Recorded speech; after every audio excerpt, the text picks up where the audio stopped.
morning, lovely people! So, share ko lang po sa inyo yung gawa ko last year during lockdown na nagkaroon po ako ng mild depression. Hindi ko po alam kung ano yung gagawin ko nung time na yon kasi po marami po akong mga extra income na nawala, na cancel. So, nung time na yon ang dami pong babayaran talaga sa atin sa Pinas. So, hindi ko alam saan ako huhugot ng idadagdag ko pa sa aking sahod. Hanggang sa, yun nga, month of August, nagkaroon po ako ng booking. Nito, yung mapapagawa nga po ng cake. So, yung aking pag-iisip na blankong-blanko na po yung aking pananaw, biglang nabuhay po. So, September 1 po itong cake na ito, 2020. Yan. So, ginawa ko po siya na August 31. So, ayan, salamat na salamat po talaga dun sa naging customer ko kasi lumiwanag po uli yung aking isip. Dahil kung hindi po talagang nalulung na or nalugmok na po talaga ako dun sa aking depression. Lagi na kaming nag-aaway nun ng aking amo nung time na yon. So, ngayon, Daddy Peeps, i-share ko lang po sa inyo yung mga gawa ko nung nakaraan, yung time na hindi pa ako marunong mag-vlog, hindi pa ako marunong talaga kumuha ng video sa aking mga gawa. Kaya po, ganito siya. So, pasensya na po at hindi siya landscape. Dahil nga po, syunga-syunga pa ang inyong lingkod nung time na yan.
Hello po, good morning. Good morning, Tuesday. So, ito na po yung kagabi na ginawa ko. Hindi pa siya tapos. Ayan. So, pero mamaya pa po ito i-deliver. 6:30 daw po. Kaya naman, let's see.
Good morning, Tuesday!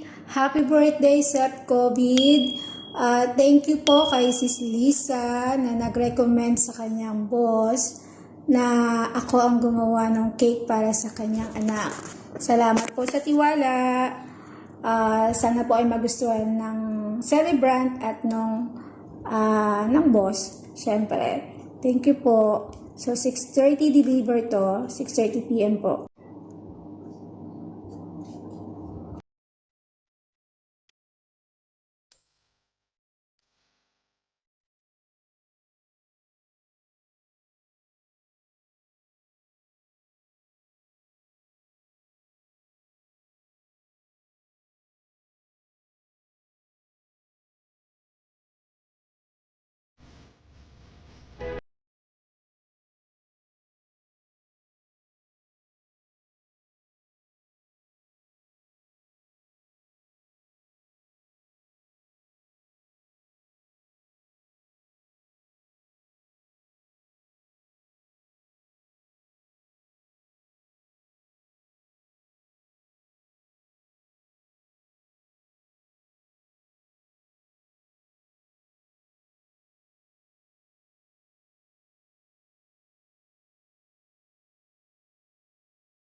So, yan na nga po, lovely peeps. Maraming salamat doon sa naunang order sa akin na cake. At nasundan pa po uli yan.